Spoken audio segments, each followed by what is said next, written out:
If you were to put me in front of a large group of beautiful, highly motivated people like those of you watching here today, and you said, Trent, tell us your fun fact, I would stand up there and proudly exclaim the fact that I have made 53,000 cold calls. I started my software sales career 4 years ago, right out of college, bottom of the totem pole, sales development rep.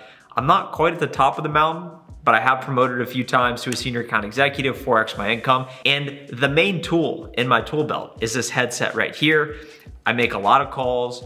I can't tell you how many times I've been rejected, I've been hung up on. They've said, are you a solicitor? Are you a telemarketer? How'd you get my number? Are you calling me out of the blue? I thought you were someone else. I'm in a meeting, I can't talk right now. I've heard it all. I've said a lot of meetings, generated tens of millions of dollars in pipeline.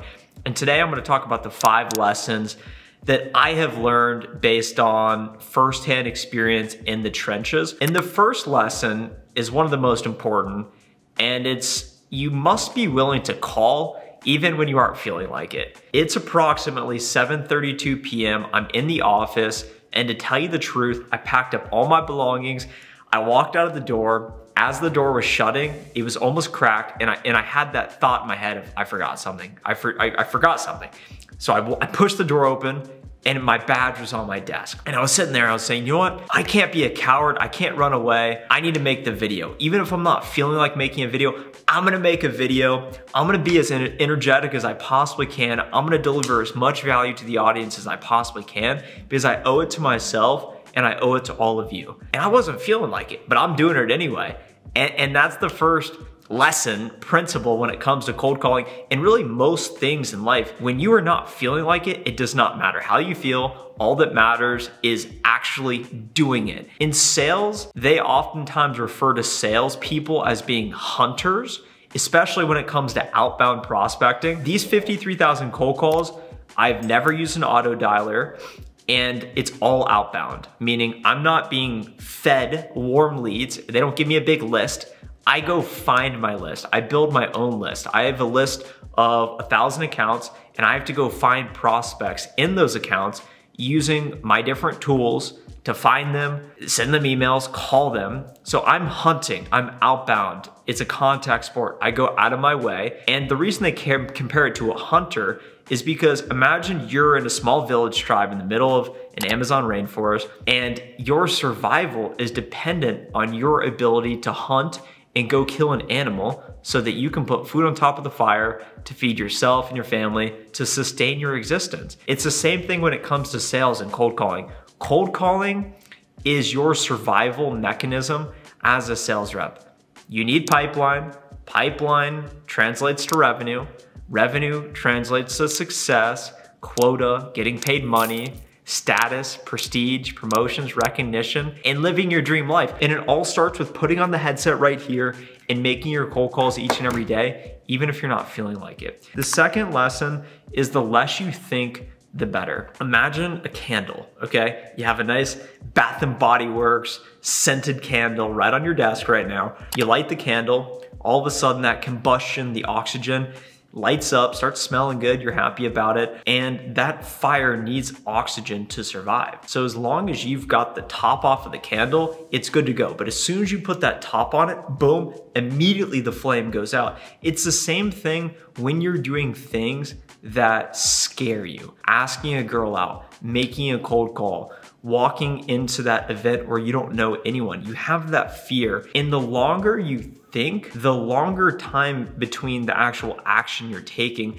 and it actually builds up that fear. It keeps igniting the flame. When in reality, you just gotta put the cap on that candle and take immediate action. So whenever you have that fear in your stomach of I'm worried about XYZ outcome, being told no, being rejected, being hung up on, looking stupid in front of your teammates, whatever it is that's worrying you, the more you think about that, that is the problem. That is the problem in and of itself. The solution is putting the cap on the candle and taking immediate action, put out the flame, put out that flame of worry, and just immediately start calling. That's all you gotta do. When I put on my headset, I'm not even thinking. I'm not worried about what accounts I'm calling. I'm not worried about what prospects I'm calling. I'm not worried about their titles. I'm not even worried about what I'm selling. I'm not worried about what I'm looking like, although I'm having a really good hair day today. Let me know if you agree. I'm just pressing call and figuring out everything after. All I care about is pressing dial, pressing the ring button, ring, ring, ring, ring, ring. Probably not gonna answer. They're not gonna answer 94% of the time anyway, so you might as well just press call, and then all of a sudden that little fear inside of you will go away, and then you'll notice you made 5, 10 calls, and then you'll be on an absolute roll. So the less you think, the better when it comes to cold calling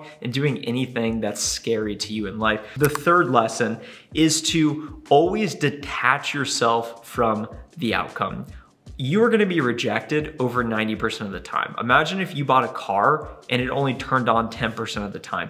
That would be an abject failure. When it comes to cold calling, you not setting meetings, you not having success with it is fine, and that should be expected. The best baseball players in the Hall of Fame, they only hit the ball 3 times out of 10. Think about that. When you're cold calling, you're not gonna set the meetings most of the time. So I've got this notepad on me right here, and I'm always writing down what's going on, I'm taking notes. And one of the key lessons that is a sub-lesson in this is always move on to the next one. Think about this in the context of a football player. You see your favorite team, they throw an interception, quarterbacks hit himself on the face, piss on the sidelines, and then one of the teammates comes up and says, "It's okay, bro, let's move on to the next one." If you are focused on the last play, then you're not gonna be able to focus on the current play right now, therefore reducing your likelihood of success. So in cold calling, if you are focused on the outcome and you set a meeting, you should be happy with yourself. But if you don't set the meeting, that's okay, and you should keep moving on. If you have a call that goes really poorly and you get absolutely body bagged, eviscerated, put in 10 feet below the ground, that's gonna happen. And rather than resenting the prospect, take accountability and say, hey, I could have done better. I could have set the meeting, I had the opportunity, but I didn't. I'm gonna move on to the next one. I'm gonna detach myself from the outcome. Nothing's good or bad, it's all our association with it. So if you're just completely neutral, if you're not overthinking, if you're just taking immediate action, you're gonna be in a role and you're gonna start making things happen.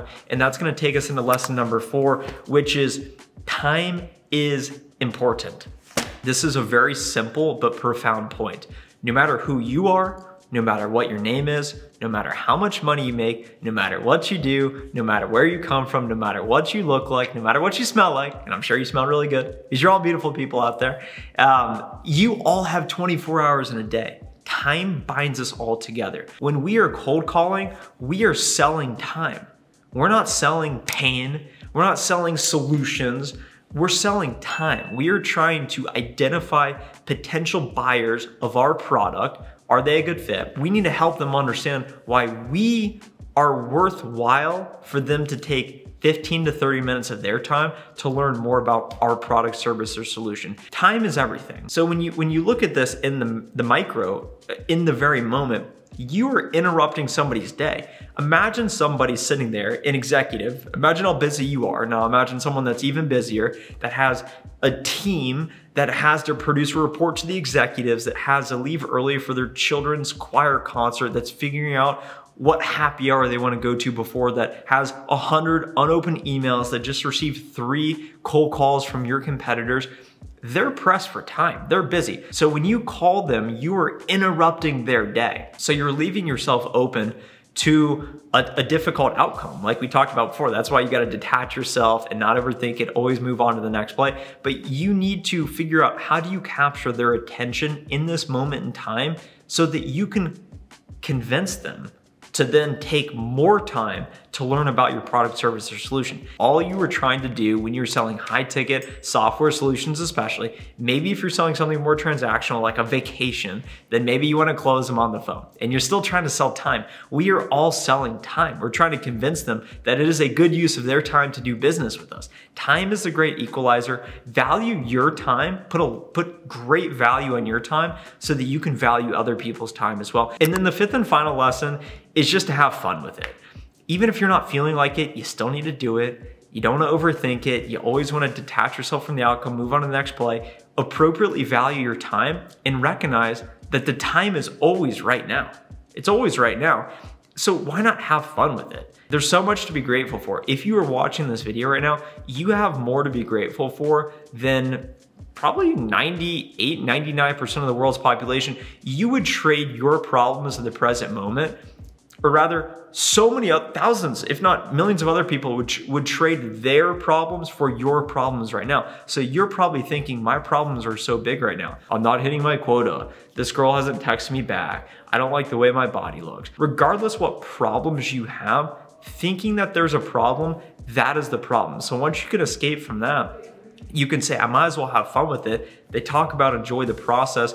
And when you show up to those calls with the enthusiasm, they can feel it as well. When you're smiling, when you say their name, when you sound like you actually want to be there and you're having fun with it, I find that that produces the best results because you're not worried about setting meetings. You're not worried about the implications of having a bad day. You are enjoying the activity in and of itself, detaching yourself from the outcome, and just enjoying the process and making the dials and the ups and the downs, because there will be a lot of ups and downs. Those are 5 macro lessons from cold calling. If you enjoyed today's video, there are multiple other videos on this channel that talk about my strategy, my script, principles, my predictions for the future. So go check out the Modern Sales Strategy playlist if you want more information on cold calling. If you got value in today's video, hit the like button below, subscribe to the channel, share this video with a friend, and I will talk to you in the next video. Happy dialing.